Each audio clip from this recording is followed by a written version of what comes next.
Hey there, everyone. I'm BrianMoses, founder of Real Estate Training Breakthroughs, customized coaching and seminars, and real estate coach and trainer to many of North America's most successful real estate agents. I personally coach agents, individual agents who are selling as much as 100 homes a year, all by themselves with no teams. I coach teams and mega teams that are doing millions and millions of dollars in annual commission income, selling 4, 5, 6, even 700 homes annually.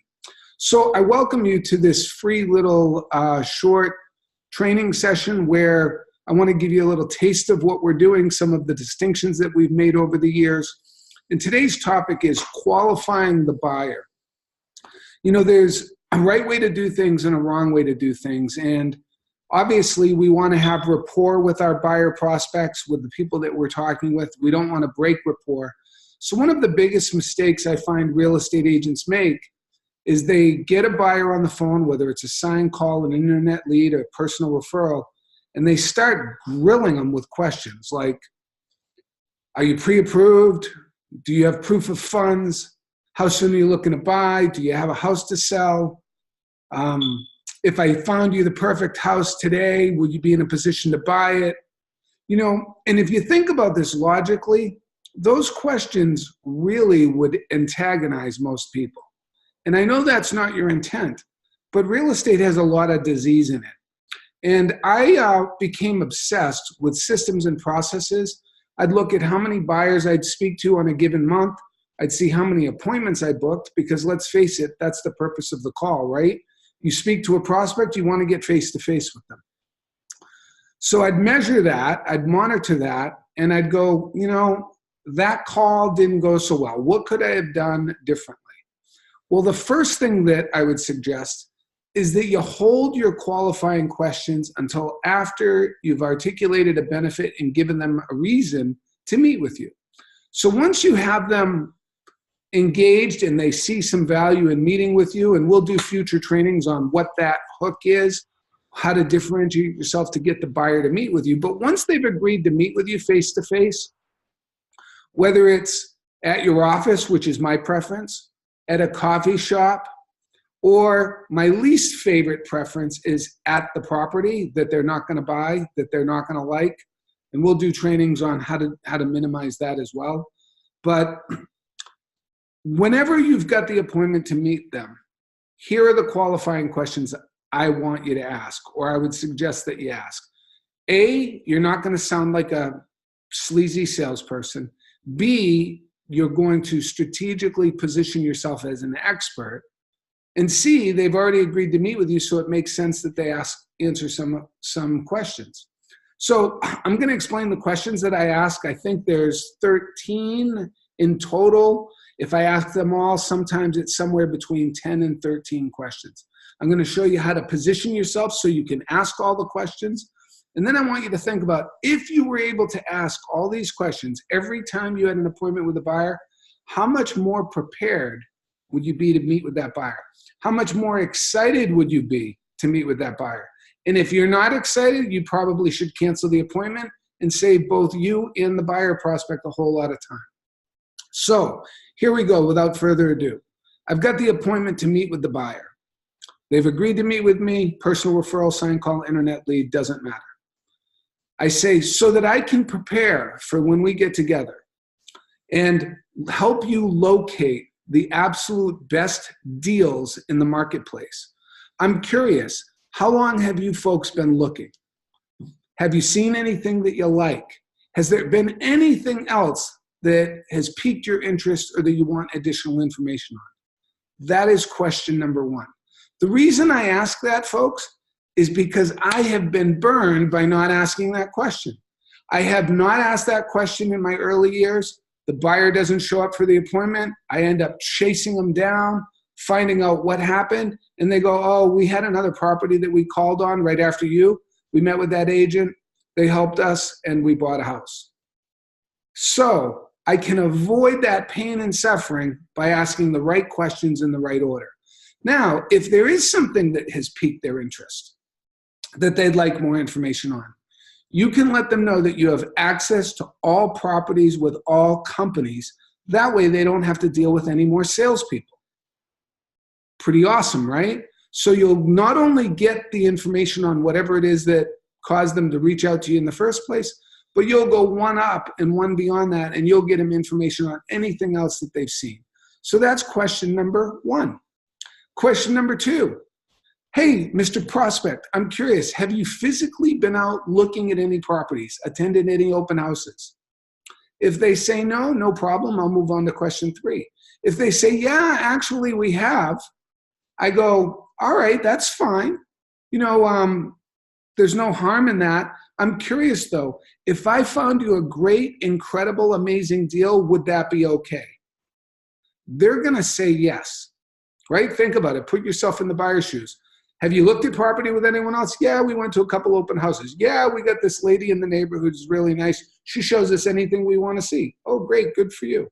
Well, if I found you an incredible, great, amazing, unbelievable deal, would that be okay? Yeah, that'd be fine. Okay, so just to confirm, you haven't obligated yourself to any other agent, have you? Notice how I use the word obligated. You haven't obligated yourself? No, we haven't. Okay, just to be clear, you haven't signed a buyer agency agreement with anybody that would prevent me from helping you? No, we haven't signed anything. Fantastic. I'll look forward to seeing you on Thursday. And then I go on to question three. Are you looking by yourself or with anyone else? Oh, yeah, I'm looking with my husband. Oh, great. What's his name? His name's John.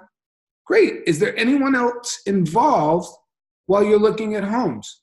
So if they're a young couple, is your mom, dad, uncle, Bob the builder in the family going to be out working with us? Anybody else involved? Yeah, my uncle, he's really handy. He was in real estate 70 years ago. Oh, fantastic. Great. Will they be available when we meet? No, it'll just be me. So by fleshing out each one of these questions, it allows you to set up the appointment for success. Let's face it, folks. You don't want to meet with somebody when their spouse or significant other isn't there. If their mom and dad are funding the down payment, you want mom and dad involved. So let's find that out in advance so that we don't get to the appointment and find out we got to backtrack and we wasted everybody's time and we can't move the ball forward. So, and if they say, well, I'm driving the process, I'm doing the process on my own, my mom and my dad and my spouse, they're not going to be available. I then say, no problem. That's perfectly fine. Why don't we reschedule at a time when everybody's involved? And do you know why that's important, Mr. Prospect? No, why? It's important because everybody has input. I know in my own family and my own relationship, there are things that are super important to me and things that are super important to my significant other, to Janet, to my wife. So for example, my wife is really into the garden, kitchens, bathrooms, interior design. Me, I could care less. I'm interested in my man cave, which you see behind me. This is where I hang out and escape from things, watch the ball game. So I'm really interested in my man cave, my media room. I'm interested in the basement. If you're on the East Coast and you have basements, I'm interested in basements. I'm interested in outbuildings, storage facilities on the property. I'm interested in garages. So understand and be able to educate the buyer without making them feel like they're educated, that everybody has input. And since we're going to meet and get all your criteria established, it's best if we get everybody's input so we do it right the first time. Hopefully that makes sense. Question number 4. I don't ask, are you pre-approved? Are you paying cash? Do you have proof of funds? Those are really self-serving questions. Instead, I say, do you need any assistance with financing or are you all set? They can either go in one of two directions. They either are all set and I go, okay, great. May I ask, who are you using for financing? Well, we're using ABC internet company on the internet. Well, from my own past experiences, having sold over 3,500 homes in my career, there are good lenders and there are bad lenders. There are lenders that are realistic and tell it like it is, present the hard facts, And then there's lenders that tell you what you want to hear, and we end up not being able to close. So I know that it's really important for me to control the process for the buyer so that when they buy a home and that seller goes and buys the next home, I don't have to call the listing agent and go, hey, I got bad news for you. We can't fund the loan because the internet buyer, the pre-approval wasn't worth the paper that it was written on. So I hope this is making sense to you. So it's really important that I put my buyers in touch with my affiliates. So I do it this way because I always want to articulate value. I say, well, it's fantastic that you're all set. That's great. The reason I ask is because I work with some pretty aggressive local lenders who specialize in this market, and they may be able to get you a lower rate. And do you know, even 1/8% over the life of the loan over 30 years can be tens of thousands of dollars in savings, as well as their closing costs and their out-of-pocket fees are really low. So they might be able to save you upwards of a couple $1,000s there. Do you feel obligated to this other lender on the internet, or are you open to a second opinion? And 99 times out of 100, I can get them to be open to my lender. If they're not yet all set with financing, I go, great, I'll make a note of that, and I'll give you some options when we get together. Now, the fifth question is an optional question, and it's only used for low-end buyers, low price points. You don't want to ask this question to somebody that's looking at $400,000, $500,000, $600,000 properties, or even more, $1 million, $2 million properties. But here's the question for entry-level buyer. And you'll know at this point on the phone from your conversation based on the price range that they're looking. So I'll say, do you have any concerns or fears about your ability to obtain financing? No, I don't. Okay, great. If they say no, I'm going to go a little bit deeper just in case they weren't thinking of your credit. So is your credit okay? You have no fears, no concerns. How's your credit? Oh, actually, I don't know. Well, said differently, do you pay your bills on time? When they're due, do you pay them before they go 30 days late? Oh, yeah, absolutely. We pay the bills when they come in. Notice I'm not asking aggressive, probing questions. I'm making it much more conversational.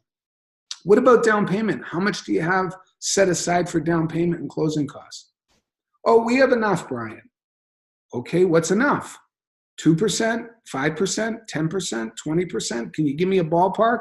Because there's different financing programs out there, and I'm going to be putting you in touch with my lender as you allowed me to do. So I want to make sure that they're equipped to put you in the best program. So how much approximately have you saved for down payment and closing costs?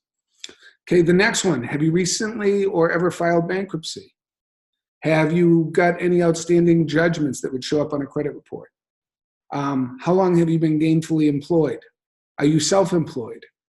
So only if they're a low-end buyer would I ask those questions, because I don't want to meet with a low-end buyer and then find out that we can't get them a loan with a gun, right? We couldn't rob a bank and get them a loan. So I want to find that out up in advance. The sixth question, do you guys presently own a home or are you renting?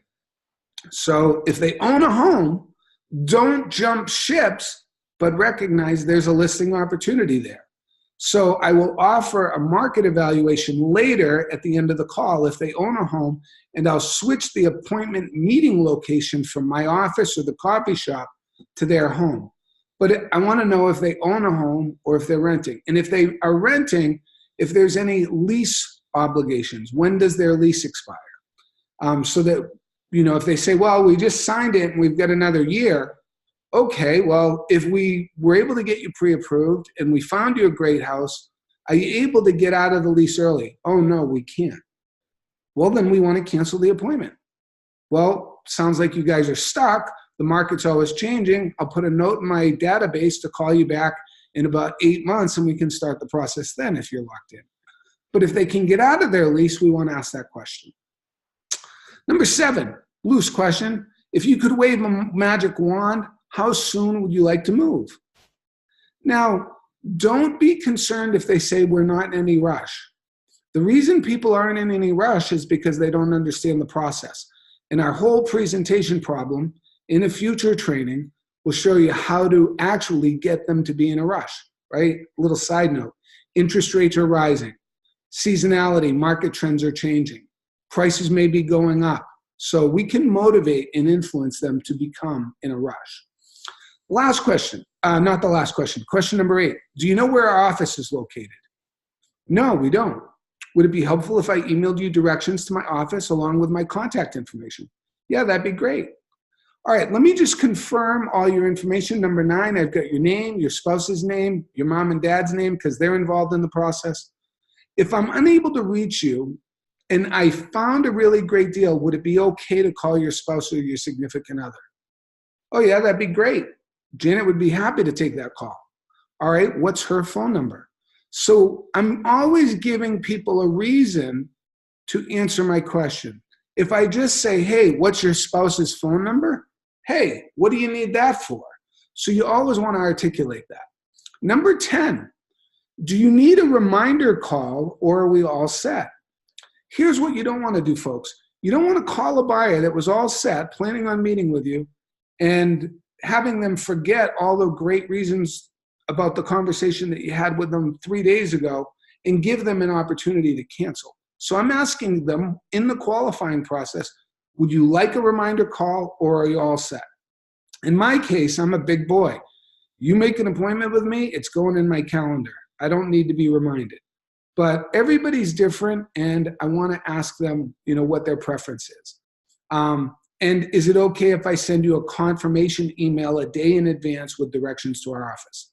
They usually say yes. Question 11. I look forward to seeing you on Thursday at 3 o'clock. And this is very important, folks. Today may be Monday or Tuesday, and I'm not meeting with them for 2 or 3 days. So I'm looking forward to seeing you. If between now and when we get together, should you happen to see anything at all, just pick up the phone and call me or bring it with you, even if it's a for sale by owner. I have access to all properties. You get me the details on the property, I have access to all companies, and that way you don't have to deal with any other salespeople, okay? Now that's really important. You have an appointment set for 3 days from now. They're starting to move along in the process. It's becoming more real for them. They see a for sale sign. We don't want them calling the competitor. So let's proactively preeminent, or that's the wrong word. Let's prevent, that's the word I'm looking for. Let's proactively prevent them from calling your competition and let them know that you have access to everything. Number 12, Bob and Mary, I'm really excited to meet with you and get you set up so that you start getting priority access to all these great deals that are available in our marketplace, and I'll see you on Thursday. And then the 13th question, hey, Bob and Mary, you mentioned you own a home. Would you be interested in a free market evaluation, which would give you a good idea of what your home would sell for?